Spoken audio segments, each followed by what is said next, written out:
नमस्कार विद्यार्थी मित्रांनो, आज आपल्याला इयत्ता 9वीचा पाठ पहिला इतिहासाची साधने हा पाठ बघायचा आहे। खरं तर सध्या कोरोनाच्या राष्ट्रीय महामारीमध्ये आपल्याला एक नवीन संधी उपलब्ध झालेली आहे। ही संधी कोणती आहे तर आपल्याला स्वतःच्या अभ्यास करण्याच्या पद्धतीमध्ये जरा बदल करता आलेला आहे, येतोय। आतापर्यंत तुमची अवस्था कशी होती? शाळेत शिक्षक शिकवायचे, मग तुम्ही समजून घ्यायचा, घरी अभ्यास करायचा आणि मग तो प्रत्यक्ष प्रश्नपत्रिकेमध्ये किंवा उत्तरपत्रिकेमध्ये उतरवायचा। परंतु आता कोरोनाच्या काळात आपल्याला शाळेत प्रत्यक्ष जाता येत नाही। ऑनलाईनच्या माध्यमातून, व्हिडिओच्या माध्यमातून आपण हा अभ्यास करतोय। आपण ही जर पद्धत अवलंबली असेल, शिकत असेल, तर मला वाटतं आता ही वेळ आलेली आहे की विद्यार्थ्यांनी स्वयं अध्ययनाकडे जास्त वळावं, स्वतःचे मुद्दे तयार करावे, स्वतःचा अभ्यास स्वतः शिकण्याचा प्रयत्न करावा। आणि जेव्हा विद्यार्थी स्वयंशिस्तीनं, स्वयं अध्ययनानं स्वतःचा अभ्यास करायला शिकतो, तेव्हा त्याला दुसऱ्या कुठल्याही गोष्टीवर अवलंबून राहावं लागत नाही। कारण सध्याच्या काळात तुम्हाला 8वी 9वी 10वी पर्यंत ठीक आहे की शाळेत तुम्ही शिकताय, एक वेळ 11वी 12वीला देखील तुम्हाला क्लास किंवा या गोष्टीवर अवलंबून राहावं लागतं। पण त्याच्या पुढच्या काळात तुम्हाला स्वतःचे प्रश्न स्वतः सोडवावे लागतात, स्वतःच्या आलेल्या अडचणीचा अभ्यास स्वतःच करून त्या निरसन करावे लागतात। मग त्या गोष्टीची सवय आपल्याला आधीपासून असावी। म्हणून विद्यार्थी मित्रांनो, तुम्ही स्वतः स्वयं अध्ययनाकडे वळा, स्वतःचे मुद्दे स्वतः तयार करा, स्वतःचा अभ्यास स्वतः करण्याचा प्रयत्न करा।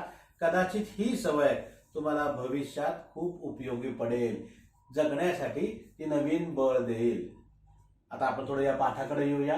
इतिहासाची साधने हा पाठ आपण बघणार आहे। खरं तर या अलीकडच्या काळात भाषा, इतिहास, भूगोल या विषयांना महत्त्व जरा कमी दिले आहे। सायन्सचे विषय, गणित, शास्त्र यांना जास्त महत्त्व आहे आणि त्यांच्या मते इतिहासाचा अभ्यास महत्त्वाचा नाही। परंतु ही गोष्ट चुकीची आहे। कारण तुम्ही गणित जरी अभ्यासायला लागला तरी गणिताचा आपल्याला इतिहास शोधावा लागतो, त्याचे मूळ पाढे, मूळ अंक ते शोधावे लागतात आणि कुठल्याही गोष्टीचा इतिहास शोधल्याशिवाय त्या गोष्टीचं भूगोल आपल्याला कळत नाही, त्या गोष्टीचं वर्तमान आपल्याला कळत नाही। आता इतिहासाची साधनं, अभ्यास कोणकोणत्या गोष्टीचा करायचा आहे की ज्यातून त्या गोष्टीचा इतिहास आपल्याला लक्षात येईल हे बघायचंय। या अगोदरच्या काळात आपण प्राचीन इतिहास बघितला होता, काही परभाषीय परदेशीय इतिहास बघितला होता। आता मात्र यावेळेला आपल्याला स्वातंत्र्योत्तर कालखंडातला इतिहास अभ्यासायचा आहे। मग भारताला स्वातंत्र्य मिळाल्यानंतरचा इतिहास कसा आहे, त्याच्या अगोदरचा इतिहास थोडाफार कसा होता आणि तो इतिहास कसा अभ्यासायचा। कारण इतिहासाची साधनं उपलब्ध असल्याशिवाय आपल्याला इतिहास कळणार नाही आणि कोणती साधनं कशी वापरावी म्हणजे त्या गोष्टीचा इतिहास आपल्याला कळेल, याबाबत देखील आपल्याला थोडाफार अभ्यास केला गेला पाहिजे। खरं तर इतिहासाचा अभ्यास करताना अनेक साधनांचा वापर की जो योग्य पद्धतीने झाला तर आणि पारदर्शकतेने केला गेला तर तो इतिहास खरा ठरतो असं म्हणतात, तो इतिहास खरा असतो असं म्हणतात। आता लिखित साधनामध्ये आपण बघूया। पहिलं नाव आहे वृत्तपत्रे। ब्रिटिशांचं भारतावर राज्य असताना वर्तमानपत्रांचा जन्म झाला होता। वर्तमानपत्रांचा इतिहास तुम्ही जर अभ्यासायला लागलात तर सुरुवातीची वर्तमानपत्र हे जरा मोठे वेगवेगळे होते आणि त्याच्यामध्ये छपाई तंत्रज्ञानाचं सुरुवात झाल्यानंतर वृत्तपत्र देखील सुरुवात झाली होती। परंतु भारतासारख्या देशात की ज्यावर ब्रिटिशांचं राज्य होतं, ते राज्य त्यांच्या गुलामगिरीमध्ये असताना भारतातल्या वृत्तपत्रांनी क्रांतीविषयी, स्वातंत्र्याविषयी आपले मत या वृत्तपत्रातून मांडत होते। शासनकर्त्यांच्या चुका या वृत्तपत्रातून येत होत्या आणि ह्या बातम्या, ही कात्रणं आपल्याला इतिहासाची अव्वल साधनं म्हणून देखील वापरता येतील. जसं इतिहासाचा अभ्यास करताना त्या काळातल्या वर्तमानपत्रांच्या बातम्यांच्या आधारे त्या काळातली राजकीय परिस्थिती कशी होती, आर्थिक परिस्थिती कशी होती, सामाजिक परिस्थिती कशी होती, हे जसं आपल्याला कळत आहे तसंच त्यातला पुढचा मुद्दा नियतकालिका. त्यावेळी प्रकाशित झालेले ठराविक दिवसाने ठराविक अंतराने प्रकाशित झालेले जे काही पत्र होते त्याला नियतकालिका आपण म्हणतो. त्यातून देखील त्यावेळच्या राजकीय आर्थिक परिस्थितीवर प्रकाशझोत टाकलेला होता. आणि आपल्यासारख्या नव अभ्यासकाला हा जो पुरावा आहे नियतकालिकातला वर्तमानपत्रातला हा इतिहास समजण्यासाठी पुरेसा आहे. त्यातून आपल्याला त्या काळचा इतिहास अभ्यासायला येतो.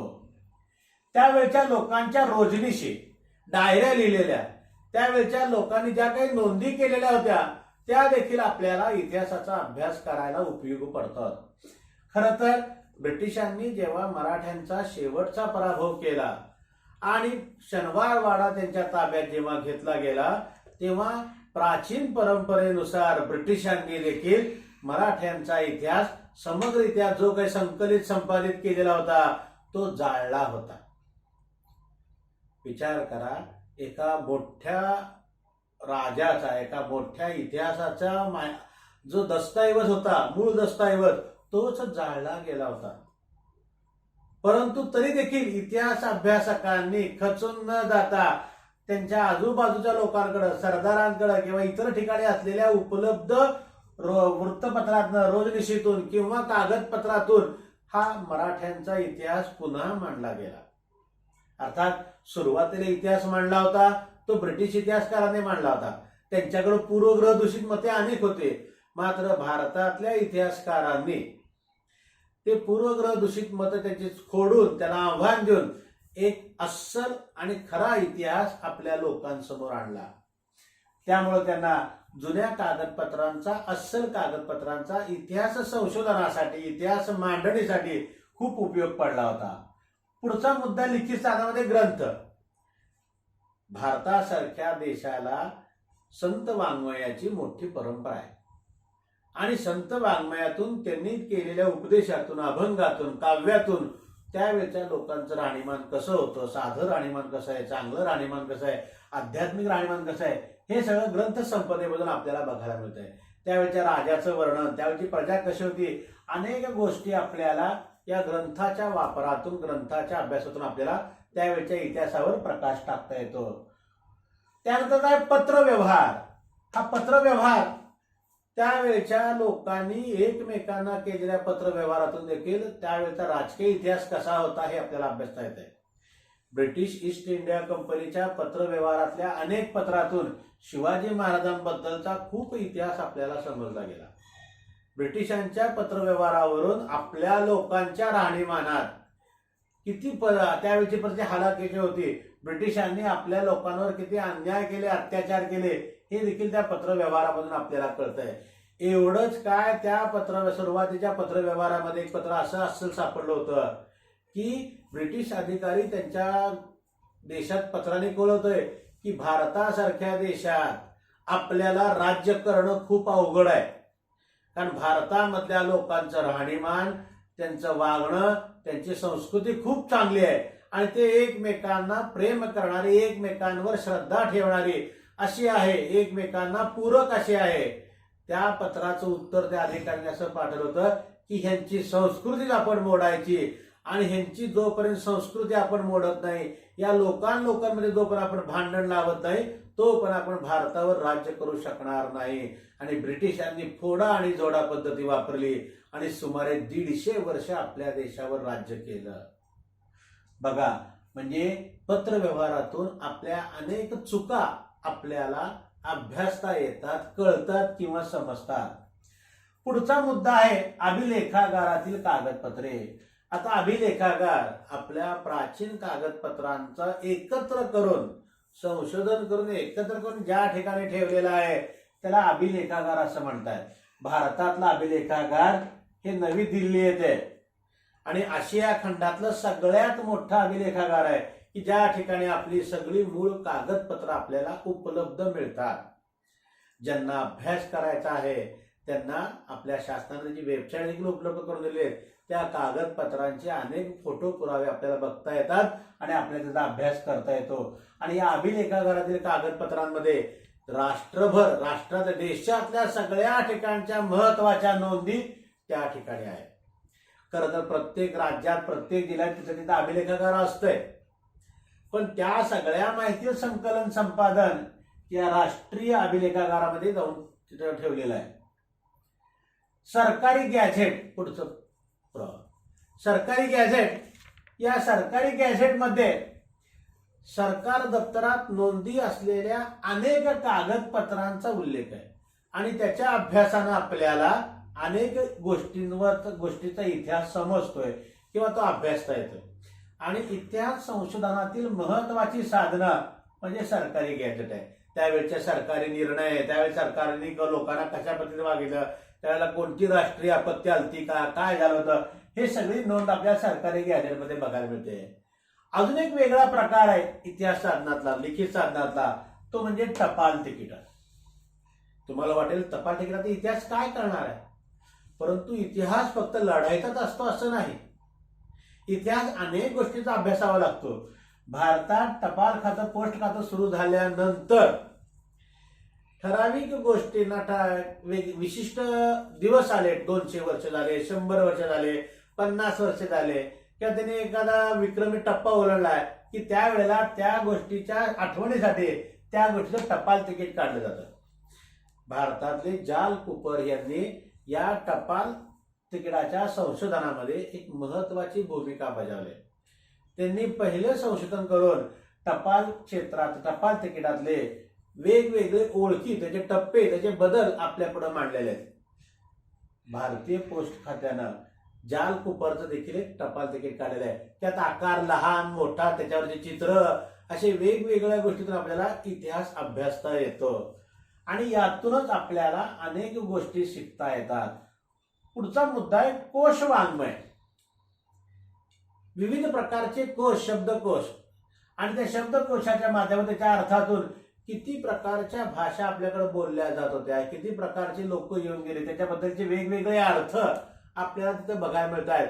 आणि आपल्याला माहीत नसलेल्या अनेक गोष्टी या कोश वाङ्मयाच्या माध्यमातून आपल्याला कळतात आणि इतिहासाचं अध्ययन, अध्यापन आपल्याला सोपं जातं. आणि ही साधनं नवीन काळात इतिहास संशोधनासाठी खूप उपयोगी पडलेले आहेत. प्राचीन इतिहास कसा संशोधन करायचे, तर प्राचीन इतिहासामध्ये मौखिक परंपरा जास्त होत्या. भुजपत्रावर लिहिलेलं असायचं, ताम्रपटावर लिहिलेलं असायचं, शिलालेखावर लिहिलेलं असायचं. मात्र अलीकडच्या काळात या गोष्टींमुळं आपल्याला इतिहास संशोधन करायला खूप सोपं झालेलं आहे. साधारण 1990च्या दशकात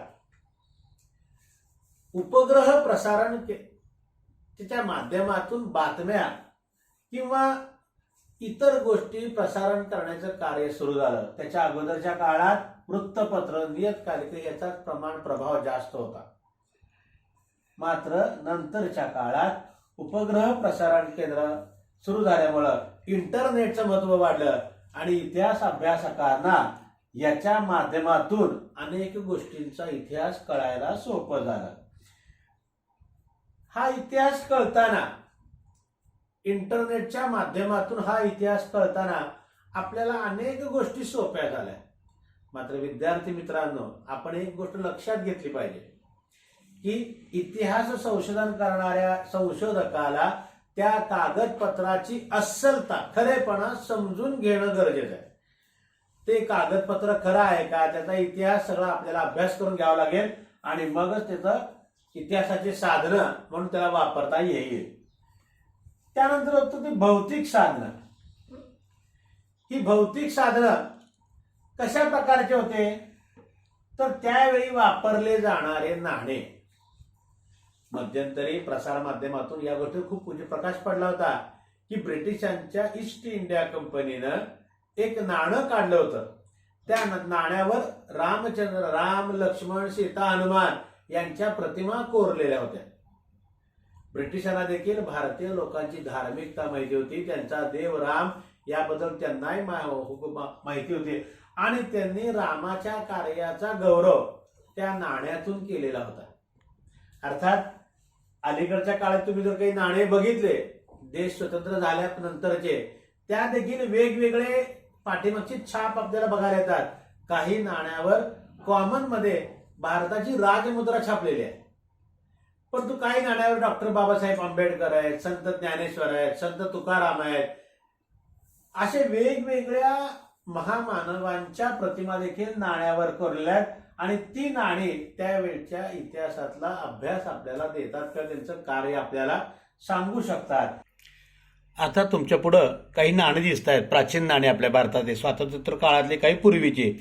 या नाण्याच्या अभ्यासातून देखील आपल्याला भारताचा अनेक इतिहास आपल्याला कळतोय. या नाण्यावर असलेल्या मुद्रा, त्याच्यातील चित्र, यातून देखील आपल्याला बऱ्याच गोष्टी अभ्यासा येतात. आणि इतिहास संशोधक, इतिहास अभ्यासक या नाण्यांच्या कलेक्शनवरून, अभ्यासावरून त्यावेळची राजकीय परिस्थिती, आर्थिक परिस्थिती देखील अतिशय उत्तमरित्या विशद करू शकतात, समजून घेऊ शकतात. आणि हा अभ्यास आपल्याला भविष्यातल्या इतिहास संशोधनातल्या मुद्दे मांडण्यासाठी खूप उपयोगी पडतोय.